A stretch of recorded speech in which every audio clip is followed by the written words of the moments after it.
TV pictures பேனரில் நடிகர் PS Veerappa தயாரித்து இயக்குனர் K சங்கர் இயக்கிய மாபெரும் வெற்றி படம் ஆலயமணி.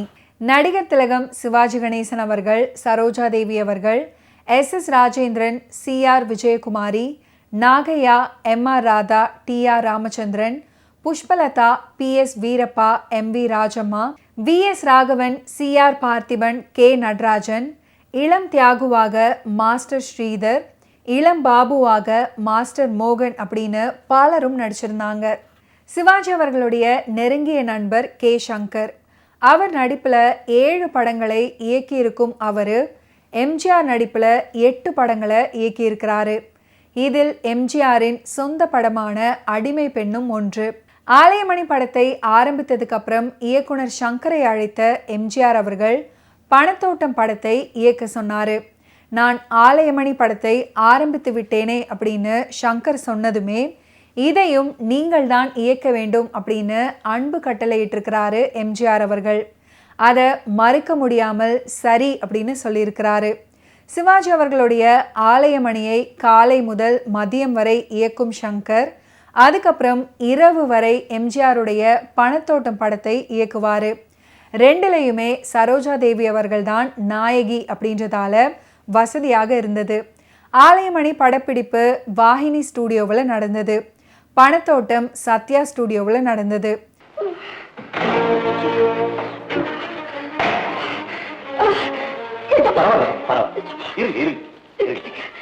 மரியாதை காட்ட இதுவா சமயம்? சேகர் தூங்கிட்டு இருந்தான், அவனை டிஸ்டர்ப் பண்ண வேணான்ட்டு நான் மட்டும் வந்தேன். நான் போய் டாக்டர் கூட்டிட்டு வரட்டுமா? டாக்டர் வேண்டாங்க, இந்த குளிர்தான் எனக்கு அடிக்கடி வருது. சேகர் மருந்து வாங்கி வச்சிருக்கா, ஒத்தடை கொடுத்தா எல்லாம் சரியா போயிடும்.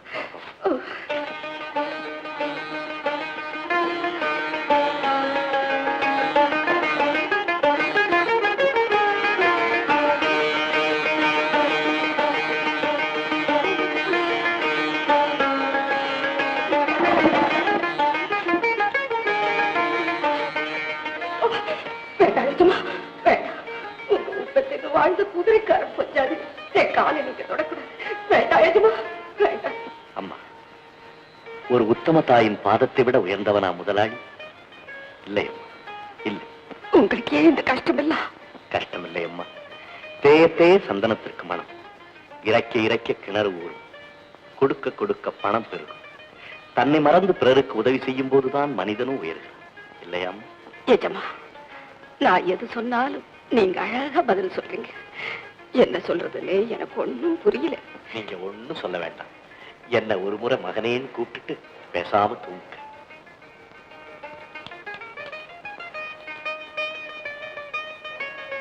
மகனேன்னு கூப்பிடுங்க. மகனே. அம்மா.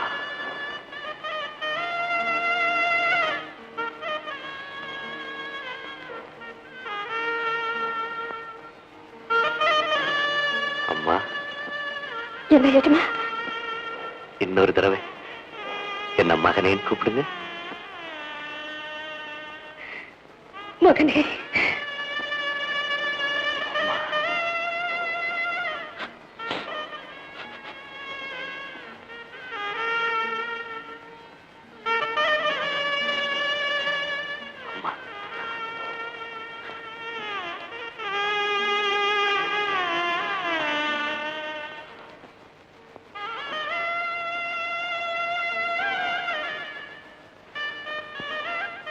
என்னதான் இருந்தாலும் சேகர் ரொம்ப அதிர்ஷ்டசாலி.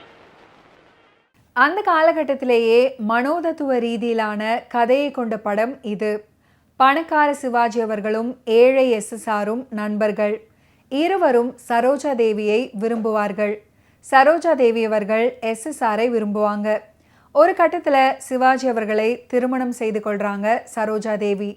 விபத்தில் ஒரு காலை இழக்கும் சிவாஜி அவர்கள் சக்கர நாற்காலியை பயன்படுத்த வேண்டிய நிலைமை. அதுக்கப்புறம் என்ன நடக்கிறது அப்படின்றது கதை. ஆலயமணியுடைய கிளைமேக்ஸில் சிவாஜி அவர்களும் சரோஜா தேவி அவர்களும் இறந்து விடுவது போல முதல்ல எடுக்க நினைச்சாங்களாம். ரசிகர்கள் ஏற்க மாட்டார்கள் அப்படின்றதுனால அதுக்கப்புறம் அதை மாற்றியதாக சொல்வார்கள். தம்பி தியாகு, தியாகு, வாங்க உட்காருங்க. என்ன சௌக்கியமா? என்ன சமாச்சாரம்? ஒண்ணு இல்ல, இந்த நம்ம எஸ்டேட் இருக்க முள்ளிப்பள்ளம் எஸ்டேட், அந்த கணக்கு புள்ள பெரிய ஃப்ராடா இருக்கிறான். மரங்கள் எல்லாம் வெட்டி லாரி லாரியா விறகுக்கு வைக்கிறான். அவனை உடனே நீங்க டிஸ்மிஸ் பண்ணணும். என்னது? மரம் திருட்டு போன என்னமோ உண்மைதான் சார். ஆனா அதை முத்தையாப்பிள்ளை செய்திருக்க மாட்டார்னு நான் நினைக்கிறேன். அப்படி சம்பாதிச்சிருந்தா அவர் தன் பெண்களுக்கு கல்யாணம் கூட பண்ண முடியாது, கஷ்டப்படுவாரா சார்? அவன் வேக போடுறாயா? அவன் பொண்ணுக்கு பெரிய இடத்துல மாப்பிள்ளை வேணும்னு சுத்துன்னு சுத்துறான். நான் கூட அந்த எஸ்டேட் பார்த்து ரொம்ப நாள் ஆச்சு. இன்ஸ்பெக்ஷனுக்கு இந்த தடவை நானே போறேன். ஆலயமணி படப்பிடிப்பு முடிந்து ரிலீஸ் ஆன முதல் நாள்ல இயக்குனர் சங்கருக்கு ஃபோன் வந்தது. உங்கள் படம் வெற்றி பெற்று விட்டது, வாழ்த்துக்கள் அப்படின்ற ஒரு குரல். அந்த குரல் எம்ஜிஆருடையது. ஆலயமணி திரைப்படம் தெலுங்குல குடிகண்டலு அப்படின்ற பெயர்ல என்டிஆர் நடிப்புலையும், ஹிந்தியில ஆத்மி அப்படின்ற பெயர்ல திலீப் குமார் நடிப்புலையும் ரீமேக் செய்யப்பட்டது. ஹிந்தியில பீம்சிங் இயக்கியிருந்தாரு. தமிழ்ல பிளாக் அண்ட் ஒயிட் படமாக உருவான இந்த படத்தை ஹிந்தியில வண்ண படமாக எடுத்திருக்கிறாரு PS வீரப்பா. ஆனால் ஹிந்தியில இந்த படம் பெரிய வெற்றியை பெறவில்லை அப்படின்னு தான் சொல்லணும்.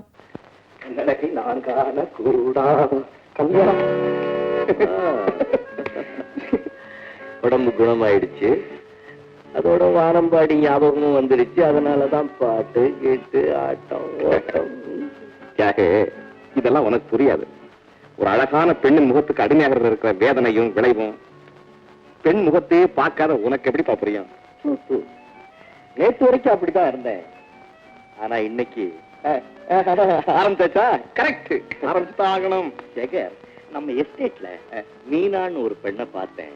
மீனாவா?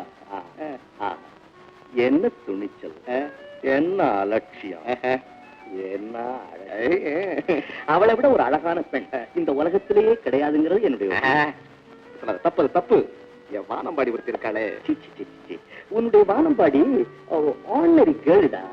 என்னுடைய மீனா மீனா ஏஞ்சல பாரு. என் வானம்பாடியுடைய கண்ணம் இருக்கு பாரு, கண்ணம். ஐயோ, ஜூலியட் கண்ணம் பாரு. நான்சென்ஸ். என்னுடைய மீனா கண்கள் இருக்கு, என்னுடைய மீனா கண்கள். அது என்ன சொல்றது? எஸ், கிளியோபாட்ரா கண்கள். கிளியோபாட்ரா கண்கள், பூனைக்கண்கள். கிளியோபாட்ரா பாத்திருக்கியா நீ? நீ என்னடா ஜூலியட் பாத்திருக்கியாடா? நீ ஜூலியட் பாத்திருக்கியா? வானம்பாடினா வானம்பாடிதான் விடு. மீனா மீனா தான் விடு. மை வானம்பாடி is great. My Meena great and great. Shut up you pool.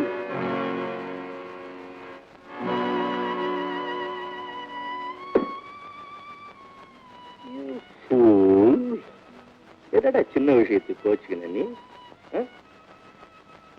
என்ன மன்னிச்சிருக்கியா? ஏதோ உணர்ச்சியில சொல்றேன்.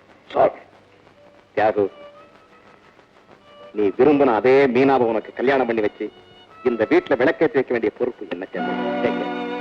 அந்த பெண்ணை நான் கல்யாணம் செய்துக்கிறதுக்கு உண்மையிலேயே கொடுத்து வச்சிருக்கேன். உன்னை கல்யாணம் பண்ணிக்க அவ கொடுத்து வச்சிருக்கணும் தியாகு. இதை விட பெரிய இடமா கிடைக்க போகுது.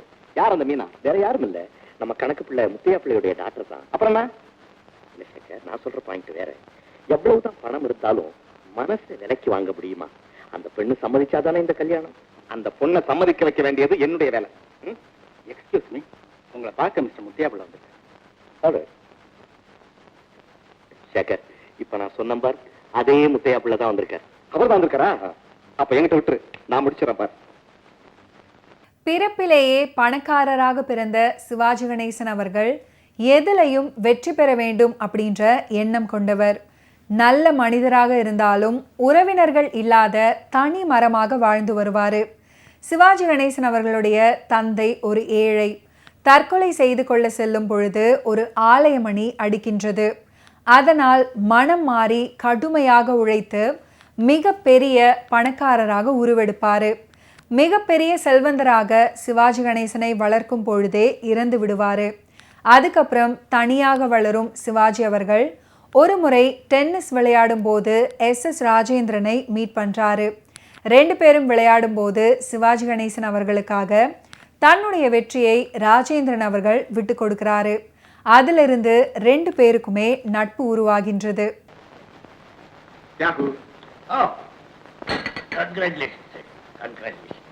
என்னடா அது உன் போட்டோ கூட பத்திரிகையில வந்துருச்சு, நீ இந்த ட்ரெஸ்ஸை கட்டாம இருக்க. யாரு உன்னுடைய உதவியால தான் படிச்சு இந்த பட்டத்தை வாங்கினேன். இந்த உடையோட உன்னை வணங்காம கடத்துறதாக இல்ல. ஃப்ரெண்ட்ஸ்குள்ள என்ன ஃபார்மாலிட்டிஸ். சேகர், இத பாத்தியா, உன் கூடவே பிரேமா போட்டோ வந்திருக்கு. அவ ரொம்ப தங்கமான பொண்ணு. நீ அவளை கல்யாணம் செய்துக்கிட்டா என்ன? அதை பத்தி தான் நானும் உங்ககிட்ட ரொம்ப நாளா சொல்லணும்னு இருக்கிறேன். கல்யாணம் செய்துக்கிறியா? விஷயமே வேற. என்ன? வேற ஒரு பொண்ண லவ் பண்றப்பா. ஓஹோ, படிப்பு வேலையோட இந்த வேலையும் செஞ்சுக்கிட்டு இருக்கிறியா? ஆமா, யார் அந்த பொண்ணு? அதான் எனக்கு தெரியாது. அடிக்கடி சந்திக்கிறேன் தவிர அந்த பொண்ணு யாரு, அவங்க அப்பா அம்மா இருக்காங்களா, அவங்க குடும்பம் எப்படி, இத பத்தி ஒரு வார்த்தை கூட அந்த பொண்ணு எனக்கு சொன்னதில்லை. ஆனா பேர் மட்டும் தெரியும், வானம்பாடி. வானம்பாடி. வானம்பாடியா? பேர் ரொம்ப லட்சணமா இருக்கு. எப்பா சேகரு, அதிகம் படிச்சவங்க தான் இத போல சின்ன விஷயங்கள்ல எல்லாம் ஏமாந்து போயிடுவாங்க. எப்ப அவளுடைய பிறப்பு, வளர்ப்பு, ஊரு, பேரு சொல்லலையோ அப்பவே உன்னை ஏமாத்துறதுக்கு பிளான் போட்டிருக்கான்னு தான் அர்த்தம். யாரு அப்படி நினைக்காது. என் வானம்பாடி ரொம்ப நல்லவன், ஏமாத்தவே மாட்டான். இப்ப கூட நான் அவளை தான் பார்க்க போறேன். அவளை பார்க்க போறியா? அம்மாவை பாக்குறியா? சிச்சி, பைத்தியக்கார. நேரா போய் அம்மாவுக்கு நமஸ்காரம் பண்ணிட்டு அதுக்கப்புறம் வானம்பாடி, தூக்கணாங்குருவி எல்லாம் பாக்குறதுக்கு போ. கடமை ஃபர்ஸ்ட், காதல் நெக்ஸ்ட். Okay sir. கண்ணான கண்ணனுக்கு அவசரமா அப்படின்ற பாடலை சுசீலாவுடன் சீர்காழி கோவிந்தராஜன் அவர்கள் இணைந்து பாடியிருப்பாரு. SSR சரோஜா தேவியும் எடுத்த எடுப்புல ஆடி பாடும் லவ் டுயட் சஸ்பென்ஸை ஏற்படுத்தும். கண்ணான கண்ணனுக்கு அவசரமா, கொஞ்சம் பின்னாலே பார்க்கவும் முடியலையா?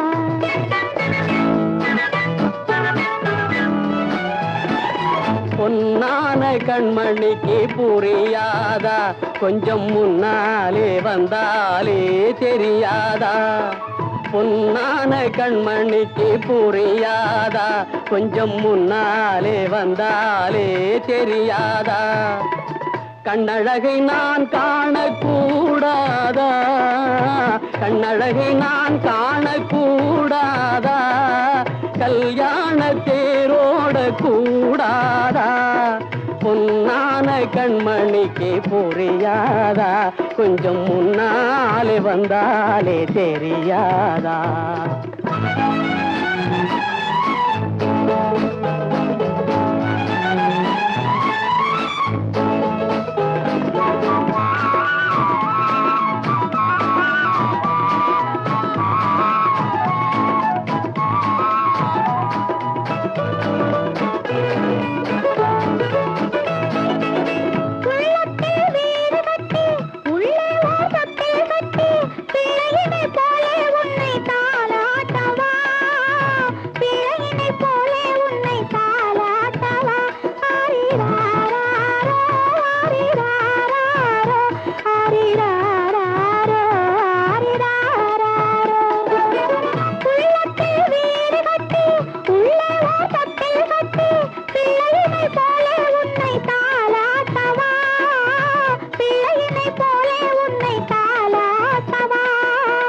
கண்ணந்தனில் முத்தம் விட்டு கண்ணிரண்டில் கண்ணை வைத்து சின்ன பிள்ளை போலே நானும் வாலாட்டவா, சின்ன பிள்ளை போலே நானும் வாலாட்டவா?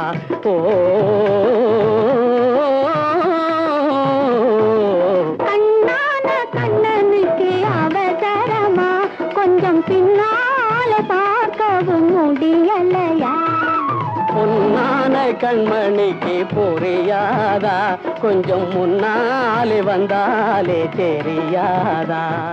சிவாஜி கணேசன் அவர்களுடைய எஸ்டேட்ல வேலை செய்யும் கணக்கு பிள்ளையின் மகள்தான் சரோஜா தேவி. தன்னுடைய தோட்டத்துல வேலை செய்பவரின் மகள் அப்படின்றது தெரிவதற்கு முன்பே காதலிக்க தொடங்கி இருப்பாரு சிவாஜி அவர்கள். ஆனால் SS ராஜேந்திரன் சரோஜா தேவியை விரும்புவாரு. சிவாஜி அவர்கள் விரும்பியது தெரிந்த பிறகு தன்னுடைய காதலை நண்பனுக்காக ராஜேந்திரன் அவர்கள் விட்டு கொடுப்பாரு. அதே சமயம் சிவாஜி அவர்களுக்கு தெரியாமல் அதை மறைக்கவும் செய்கிறாரு. SS ராஜேந்திரனோடு படிக்கும் பொழுது விஜயகுமாரி அவரை விரும்புவாங்க. ஆனால் SS ராஜேந்திரன் அவரை புறக்கணித்து சென்று விடுவார்.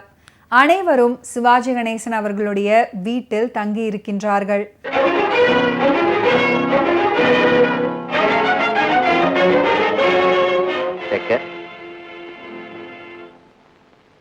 அந்த பொண்ணை பாத்தியா?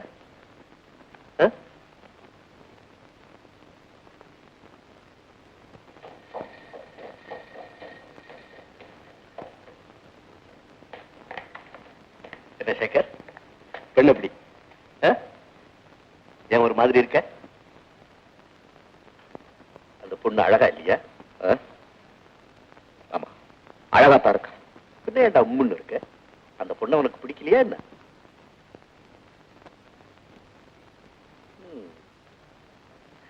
அந்த பொண்ணு என்ன பணத்துக்காக தான் கல்யாணம் செய்துக்கிறதா நீ நினைக்கிறியா? நான் கேட்டுக்கிட்டே இருக்க, நீ பாட்டு பேசாம இருக்க. சேகர், உண்மையை சொல்லு, அந்த பொண்ணு வேற யாரையாவது காதலிக்கிறாளா? ஏண்டா பேசாம இருக்க? சேகர், அந்த பொண்ணு நம்ம வீட்டுல விளக்கேற்றி வைக்காட்டி பரவாயில்லை, அவ காதலிக்கிறவனே அவளுக்கு கல்யாணம் செய்து வச்சா போகுது. யாகு, ப்ளீஸ் கொஞ்ச நேரம் சும்மா இருறேன். ஆல் ரைட், எனக்கு புரிஞ்சு போச்சு. கல்யாணமே செய்துக்க வேண்டான்னு இருந்த எனக்கு அந்த ஆசையை உண்டாக்குனதே நீதான். இப்ப உனக்கு அந்த பெண்ணை பிடிக்கல போல இருக்கு. பரவாயில்ல சேகர், ஒண்ணு சொல்றேன் கேளு. உனக்கு பிடிக்காத பெண்ணை இந்த வீட்டுல நான் அனுமதிக்க போறதில்லை. என்ன இப்போ கல்யாணத்தை ஸ்டாப் பண்ணிட்டா போகுது. மேனேஜர், உனக்கு உயிர் கொடுத்து வாழ்வழித்த உத்தம நண்பனுக்கு நீ காட்டும் நன்றி இதுதானா? யாகு வீட்டில் விளக்கேற்றி வைக்கப் போகிறேன் என்று சொன்ன நீ அவன் வீட்டு விளக்கை நிரந்தரமாக அணைத்துவிடப் போகிறாயா? உன் சுயநலத்துக்காக அவன் என்றும் தனியனாகவே வாழ வேண்டும் என்று நீ விரும்புகிறாயா சேகர்? நீங்க மிஸ்டர் முத்தையா பிள்ளை வீட்டுக்கு போய் இந்த கல்யாண சம்பந்தமா எந்த விதமான ஏற்பாடு செய்ய வேண்டாம், பொண்ணை எங்களுக்கு பிடிக்கலன்னு சொல்லிடுங்க. யாகு, மேனேஜர், இந்த கல்யாணத்துக்கு உடனே ஏற்பாடு செய்யுங்க. வேண்டாம், போங்க சீக்கிரம். என்னடா நீ என்ன மன்னிச்சிருக்கியா? மீனா எல்லா வகையிலுமே உனக்கு பொருத்தமானவதான். என் வானம்பாடிதான் ஒரு பணக்காரனை கல்யாணம் பண்ணிக்க போறான். அந்த குழப்பத்துல அது யார் அவ்வளவு பெரிய பணக்காரன்? அவனும் ரொம்ப நல்லவன் தியாகு. வானம்பாடிக்கு பொருத்தமானவன் தான். நாம இதை பத்தி ரொம்ப பேசிக்க வேண்டாம். எனக்கு ஏற்பட்ட ஏமாற்றத்தின் அதிர்ச்சியில தான் உங்ககிட்ட பொறாமையோடும் ஆத்திரத்தோடு நடந்துக்கிட்டேன். என்ன மன்னிச்சிரு தியாகு. சேகர், உன்னுடைய நிலைமை இந்த மாதிரி இருக்கும்போது நான் மட்டும் கல்யாணம் செய்துக்கிறதா? ஐ வாண்ட் மேரி. இல்ல தியாகு, நீ கல்யாணம் பண்ணிக்கிட்டாப்பா என்னுடைய வேதனையை மறக்க முடியும். எனக்காகவாவது இந்த கல்யாணத்தை சீக்கிரம் பண்ணிக்கணும் தியாகு. ஓகே வியூவர்ஸ், இன்னைக்கு நிகழ்ச்சியில் நடிகர் திலகம் சிவாஜி கணேசன் அவர்களுடைய ஃபிலிம் கெரியரில் நடந்த பல இன்ட்ரெஸ்டிங்கான விஷயங்களை நீங்கள் பார்த்து தெரிஞ்சிருப்பீங்க. மீண்டும் அடுத்தடுத்த எபிசோட்ஸில் சந்திப்போம். நன்றி, வணக்கம்.